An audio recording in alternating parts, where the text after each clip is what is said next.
Baik,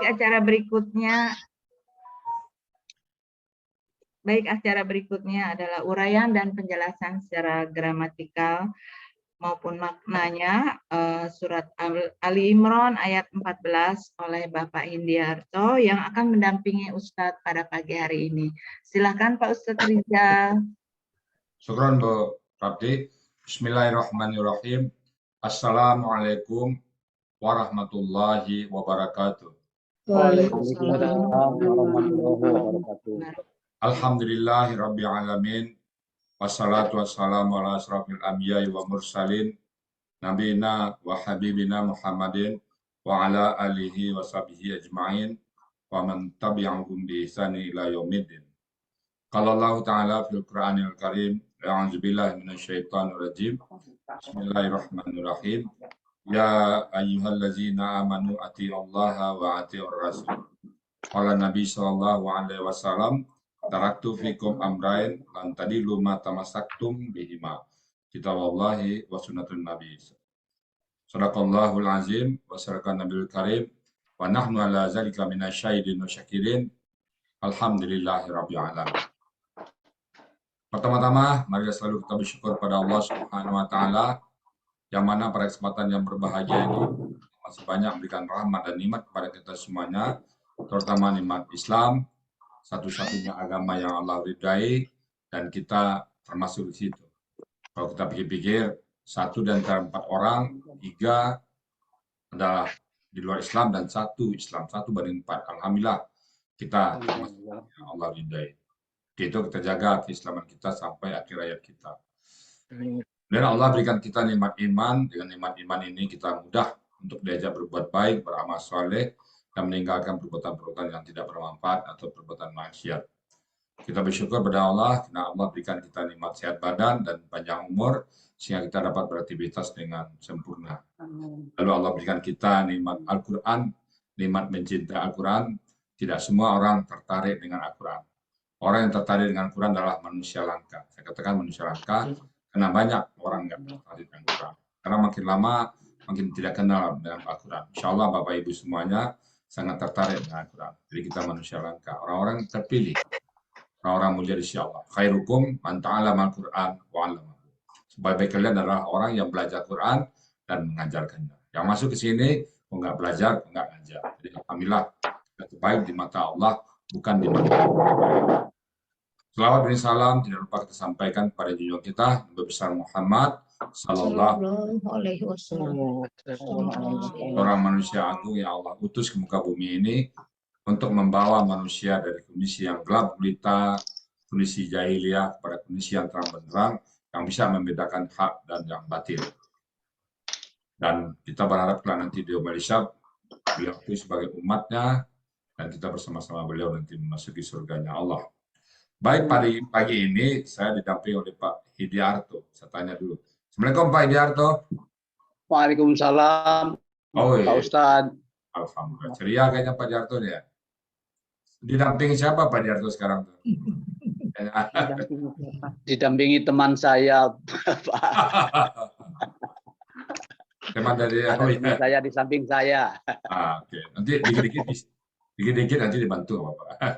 Tapi udah siap ya Pak ya? Siap, insya Allah. Mudah-mudahan nanti lancar semua Pak Diarto. Kalau itu sudah siap Pak Diarto, silakan dimulai Pak Diarto. Waktu dan tempat kami persilakan. Silakan Pak Diarto. Terima kasih Pak Ustadz. Bismillahirrahmanirrahim. Assalamualaikum warahmatullahi wabarakatuh. Waalaikumsalam. Yang saya hormati Ustadz Cal, Unel, dan Bapak Ibu teman-teman semua yang hadir dalam Zoom ini. Allah, saya akan menerjemahkan surat Ali Imran ayat 14 dengan metode gramatikal Al-Hasani. Saya akan bacakan dulu ayatnya. A'udzubillahi minasyaitonirrajim. Bismillahirrahmanirrahim. Suyina linnasi hubbus syahawati minan nisa'i wal banin wal qanatiril muqantarati minaz zahabi wal fiddati wal khailil musawwamati wal an'ami wal khars. Zalika mata'ul hayati dunya wallahu indahu husnul ma'ab. Sadaqallahul azim. Ayat ini saya penggal-penggal menjadi 29 penggalan kata yang dikelompokkan dalam 3 kelompok. Kelompok 1 dari nomor penggalan 1 sampai 22. Penggalan kedua, kelompok kedua terdiri dari penggalan ke-23 sampai 25 dan kelompok 3 penggalan ke-26 sampai ke-29. Kelompok 1. Zuyina adalah bentuk KKL pasif. Cirinya ada domah dan kasroh di situ. Pelakunya huwa, akar katanya zana yang berasal dari zayana, artinya menghiasi. Polanya fa'ala, artinya karena zuyina ini kata KKL pasif, jadi dia telah dihias atau dijadikan indah. Ini ada di halaman 160 Kamus Mahmud Yunus. Selanjutnya li, huruf artinya bagi. Kemudian an-nasi adalah kata benda dengan ciri alif lam di depan dan kasroh di belakang. Akar katanya nawasa yang berubah menjadi nasa. Ini ada di Kamus Munawir halaman 1475. Artinya manusia atau orang-orang. Di Kamus Mahmud Yunus juga ada di halaman 51, 436 dan 473. Cuma di Mahmud Yunus tidak ada akar katanya. Selanjutnya, hubu syahawati adalah kata benda majemuk terdiri dari 2 kata. Hubu dan syahawati dengan ciri ada alif lam dan kasroh di kata benda kedua. Hubu adalah kata benda, akar katanya haba. Kata bendanya hubun, artinya kecintaan. Ada di Kamus Mahmud Yunus halaman 95. Selanjutnya syahawati adalah kata benda jamak. Ada alif lam di depan dan kasroh belakang. Jamak tandanya adalah ada harokat panjang di huruf wa-nya. Akar katanya syaha, kata bendanya syahwat, jamaknya syahawati. Artinya sangat diinginkan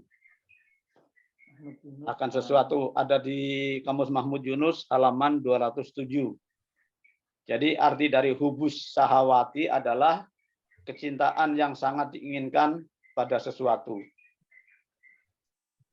Selanjutnya min, huruf artinya dari.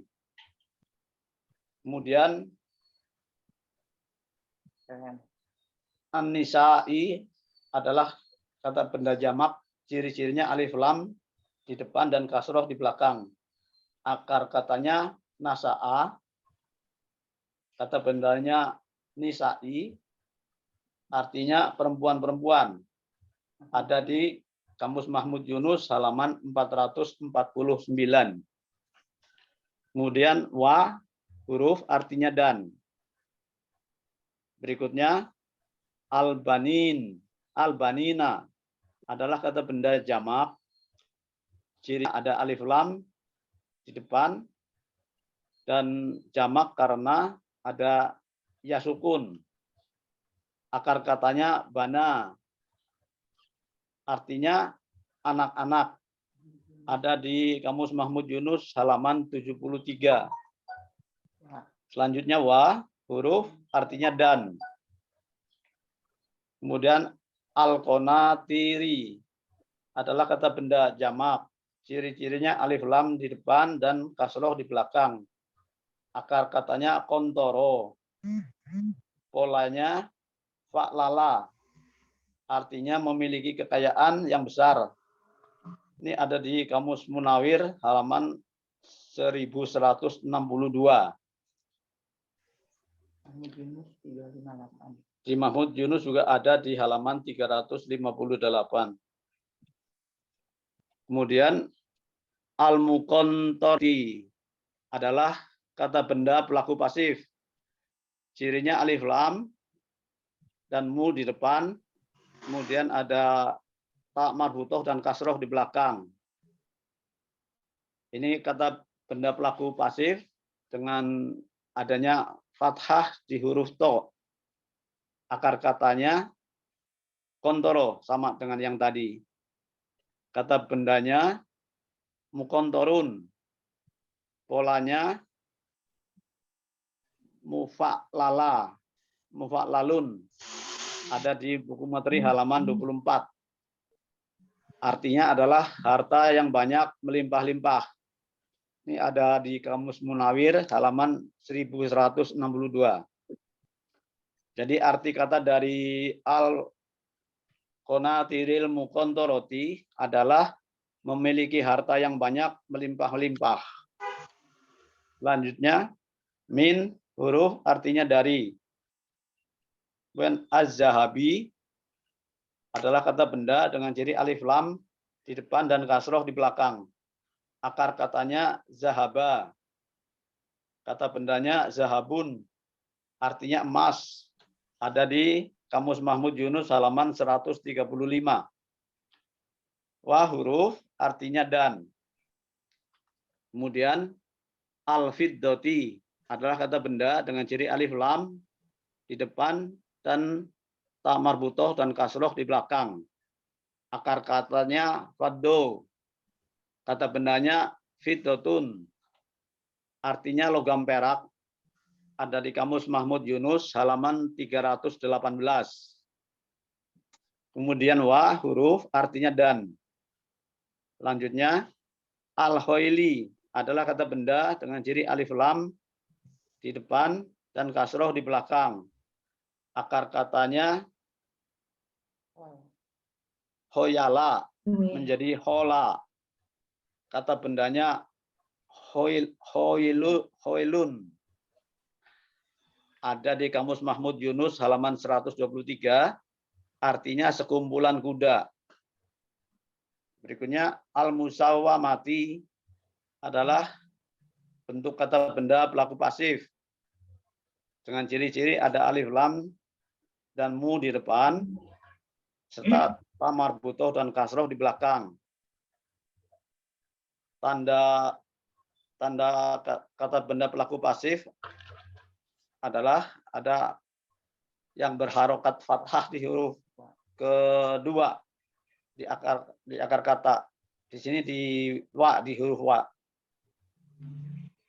Akar katanya sama yang berasal dari sawama.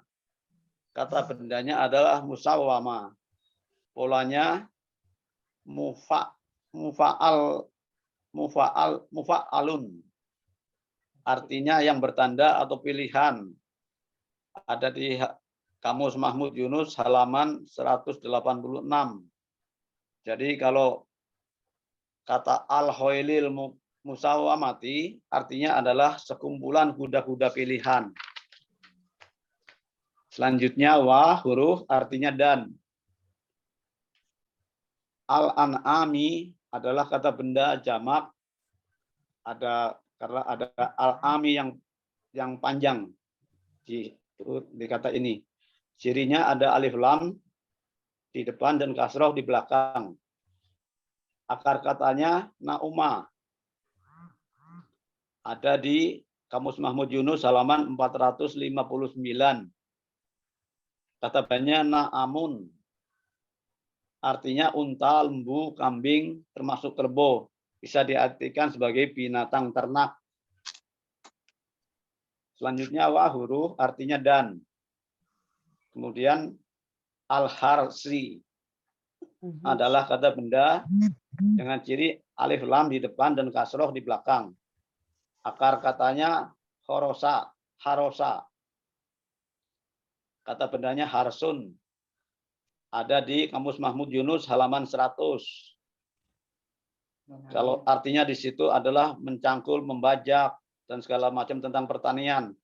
Jadi bisa diartikan sebagai sawah ladang. Jadi kalau arti dari kelompok 1 adalah kecintaan yang amat diinginkan akan sesuatu telah dijadikan indah bagi manusia, yaitu kecintaan dari perempuan-perempuan dan anak-anak, dan memiliki harta yang banyak melimpah-limpah dari emas dan perak, dan sekumpulan kuda-kuda pilihan, dan binatang ternak, dan sawah ladang. Selanjutnya kelompok 2, untuk penggalan 23 dan sampai 25. Zalika adalah kata tunjuk jauh, artinya demikian itu. Penggalan berikutnya, mataul hayati, adalah kata benda majemuk, terdiri dari 2 kata benda. Mata'u, yaitu kata benda, dengan akar kata mata'a. Artinya benda-benda yang dipergunakan. Maksudnya bisa diartikan sebagai kesenangan. Kemudian al-hayati adalah kata benda dengan ciri alif lam di depan dan kasroh di belakang. Akar katanya hayya.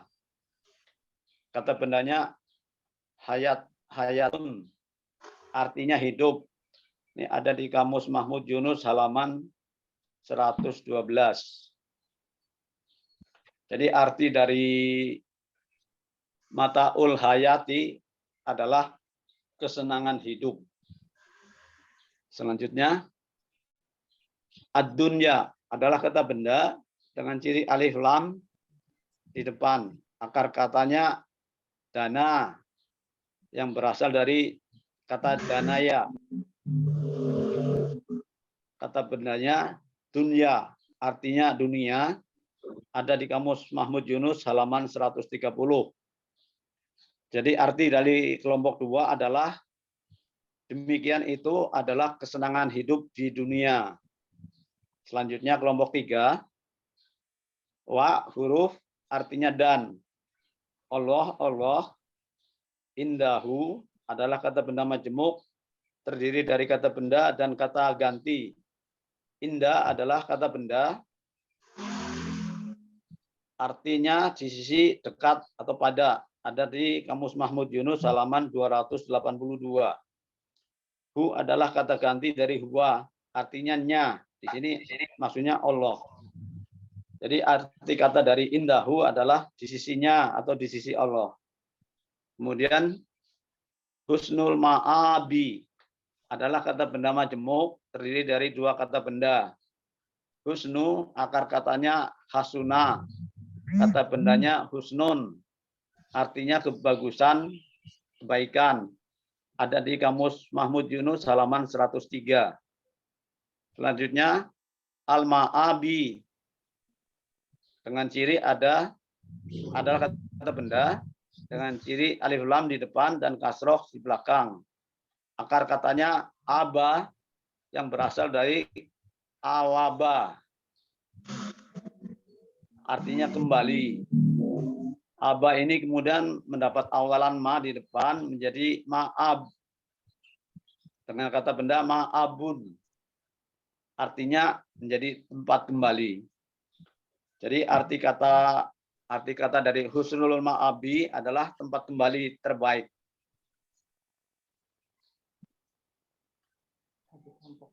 Arti kelompok 3 adalah dan di sisi Allah lah tempat kembali yang terbaik.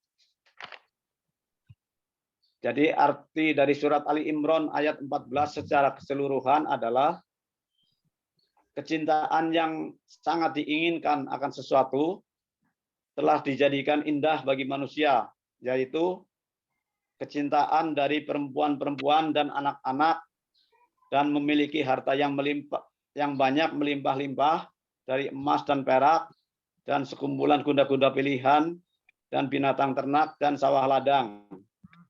Demikian itu adalah kesenangan hidup di dunia. Dan di sisi Allah lah tempat kembali terbaik. Demikian Alhamdulillah. menggunakan metode Al-Hasani. Lancar Pak Yarto ya. Alhamdulillah. Berapa Mohon lama maaf latihannya? kalau masih terbata-bata, Pak Ustadz. Terima kasih. Berapa lama latihannya Pak Yarto? Latihannya berapa lama? 2 minggu diberitahukan oleh Bunel, Pak. 2 minggu. Memang di apa nama Pak ada pepatah di belakang lelaki yang super ada wanita yang super. Di belakangnya ada wanita yang super Pak ya. Ada supporter di belakang. Alhamdulillah lancar ya Pak ya. Baik Bapak Ibu sekalian. Ada yang mendorong-dorong. Mantap, alhamdulillah kerjasama yang baik Pak.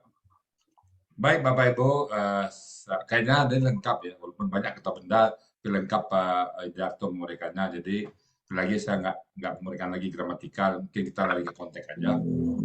Bismillahirrahmanirrahim. Zuyyina linnasi hubbus syahwat minan nisa. Jadi manusia itu dihiasi oleh kecintaan. Jadi keinginan yang cinta kepada keinginan. Ya wajar ya. Ingin harta, pengen harta. Ingin jabatan, ingin jabatan. Mengambilnya terkadang tanpa memperhitungkan kiri kanan. Jadi orang itu betul-betul dihiasi oleh hiasan itu sebenarnya. Nah, itu semuanya ya bisa seperti mata pisau ya. Mata pisau itu kalau digunakan untuk baik, dia bisa baik untuk sayur. Tapi kalau digunakan yang negatif, bahayanya. Jadi apa dulu yang pertama? Zuyyina linnasi hubbus syahwat minan nisa. Yang pertama itu kalau Al-Quran itu berarti lelaki disuruh pilih harta, mau pilih wanita, dia pilih wanita duluan. Kenapa itu? Memang itu yang dihiasi oleh Allah. Taruh depan dulu. Minan nisa dari perempuan. Kemudian setelah itu baru wal banina kepada anak-anak. Ini satu keluarga ya.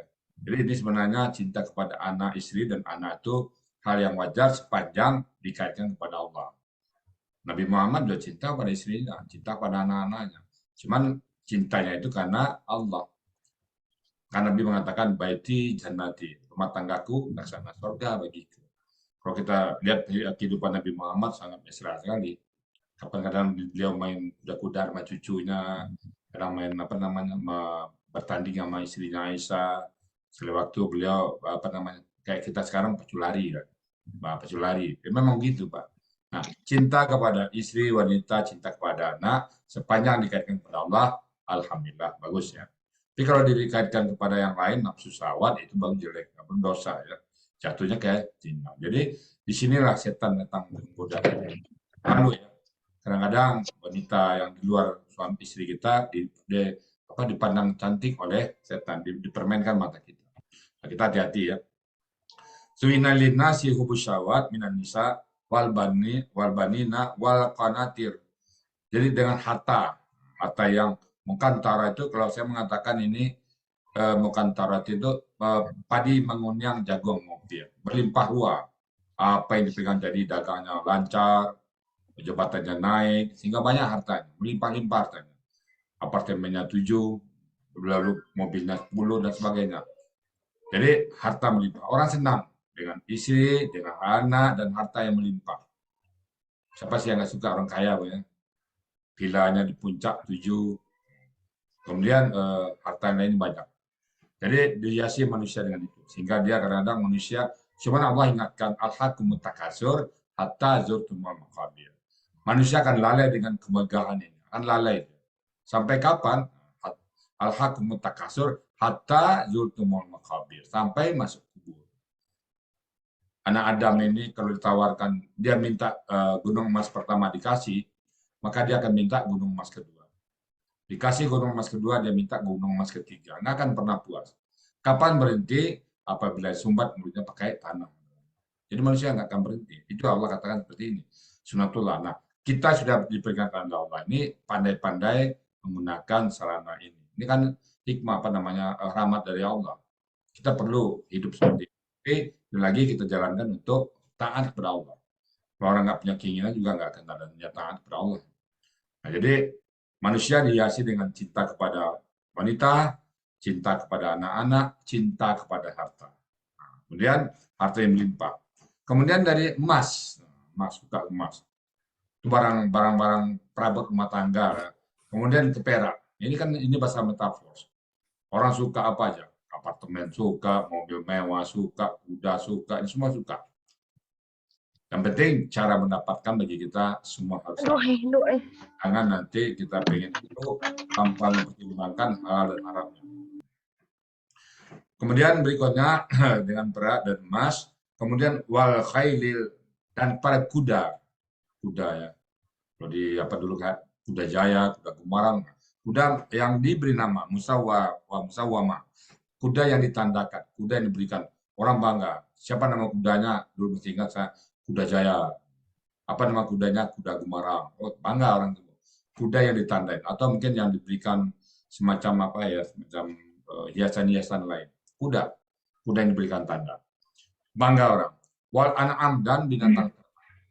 Kemudian wal had dan sawal ladang. Jadi orang senang, ya. Senang dengan harta. Ini kan cuman apa ya, perwakilan. Apa aja orang senang. Jadi ingat kata Allah itu senang dunia.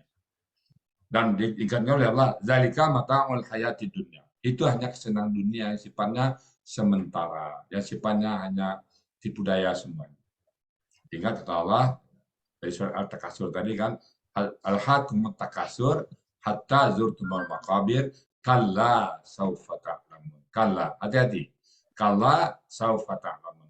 Jangan seperti itu, kelak kau nanti akan tahu akibatnya. Nah, jadi Allah berikan itu untuk tujuannya ujian bagi kita. Allah berikan itu siapa yang sanggup memeliharanya, siapa yang sanggup menjaganya. Jangan sampai keinginan itu dilepas begitu aja sehingga mendapatkan harta nggak penting, mau halal, mau haram, mau sikut kiri, sikut kanan, penting banyak. Jangan seperti itu. Kita selalu memilah-milah. Yang halal, alhamdulillah. Yang nggak halal, nggak mau. Jadi halal haram kita perhatikan. Kita nggak tidak orientasi kita tidak banyak, tapi orientasi kita adalah halal. Allah katakan zalika mata'ul hayati dunya. Nah, kemudian Allah tutup dengan kata-kata wallahu, dan Allah indahu, di sisinya husnul ma'ab. Insyaallah tempat kembali yang terbaik. Jadi yang di hiasan dunia tadi, yang cinta kepada anak, cinta kepada istri, cinta kepada harta, kecil. Di sisiku lebih bagus. Dunia ini bagi Allah tidak lebih dari sebuah sayap nyamuk. Nggak lebih. Jadi kalau saya pikir, masa sih dengan sebuah sayap nyamuk kita melalai semua harta kita, semua jabatan kita, semua apa yang kita miliki, sebenarnya satu tujuan, Pak. Kendaraan kita menuju Allah. Kita tidak berhenti di harta benda itu. Kita tidak berhenti di kekayaan ini. Kita tidak berhenti di istri yang cantik. Kita tidak berhenti di anak-anak yang sukses. Kita tidak berhenti di harta yang banyak. Kita tidak berhenti semuanya. Kenapa? Semua itu adalah kendaraan kita menuju Allah. Apabila kita memandang istri kita bisa bersyukur, apabila kita mengambil anak kita bisa bersyukur, dan semua menjadikan kita taat kepada Allah, itu tujuan akhir dari harta semua itu. Kenapa? Kata Allah, wallahu indahu husnul ma'ab. Di sisi Allah, itu semuanya tempat kembali yang terbaik. Bahwa perbendaharaan Allah masih banyak yang lain. Dunia ini, kata Nabi, dalam perjalanan satu saat, coba celupkan tangan kita ke laut, celupkan tangan kita ke laut, angkat tangan kita ke laut itu, dapat satu tetes. Nah, itulah dunia. Itulah dunia tadi. Sementara lautan yang luas, nikmat Allah di surga nanti. Masa kita dapat tertipu dengan satu tetes ini. Satu tetes. Nah, satu tetes. Enggak banyak. Jadi Bapak Ibu, jangan sampai kita tertipu. Allah sudah ingatkan kita bahwa memang cinta dunia, cinta harta, cinta istri, cinta sunatullah. Tapi jadikan semuanya itu untuk alat kita mendekatkan diri kepada Allah. Allah katakan, wa ma khalaqtul jinna wal insan illa liya'budun. Dan tidaklah aku ciptakan jin dan manusia kecuali menyembahku, taat beratu. Jadi semuanya ini kita simpulkan, kita bungkus dengan satu tema, kita jadikan semuanya alat tool untuk mendekatkan diri kepada Allah. Bukan berhenti di situ. Bukan puas dengan harta tadi, bukan puas dengan jabatan yang banyak, dengan sawalan tadi, tapi semuanya itu kita jadikan kendaraan menuju Allah. Mungkin itu konteksnya Bapak Ibu semuanya. Semoga apa yang disampaikan tadi bermanfaat bagi kita semuanya. dan Pak Hidiarto tadi menyampaikan sudah dengan lengkap dan bagus. Tinggal nanti bapak-bapak ibu-ibu yang ada bertanya lebih lengkap. Insya Allah Pak, di belakang Pak Hidiarto itu ada support, didorong, didukung oleh seorang wanita yang mantap itu, kelihatan wajahnya. Jadi kerjasama ya Pak Hidiarto ya. Pak Hidiarto, bukan mic-nya Pak Hidiarto. Bukan mic-nya. Sampai jam berapa diskusi kemarin Pak Hidiarto sama istri? Sampai jam berapa ya diskusinya? Bagaimana Pak Ustadz? Kurang kedengeran. Suaranya kok kecil ya? Sampai jam berapa diskusi kemarin? Apa? Diskusi sampai jam berapa? Oh, sampai malam. Wih, aku saya nggak tidur pula di malam ya. Sampai malam disiapkan. Oh, oke. Terbukti ya Pak Hidiarto ya. Kita seorang lelaki itu pintar karena ada wanita pintar belakangnya kan. Tidak mungkin seorang lelaki itu tampil bagus ya, hebat, maka umum kalau tidak ada perempuan. Baik, baik Bapak Ibu semuanya, demikian nanti yang disampaikan Pak Hidiarto kami. Semoga ada manfaatnya. Kalau ada yang salah ya karena kami masih belajar, karena masih dalam menuntut ilmu ya wajarlah kalau salah ya. Dan kalau benar semata-mata datang dari Allah Subhanahu wa taala. Demikian saya kembalikan Bu Uti sebagai moderator. Bila taufiq wal hidayah. Assalamualaikum warahmatullahi wabarakatuh. Waalaikumsalam warahmatullahi wabarakatuh.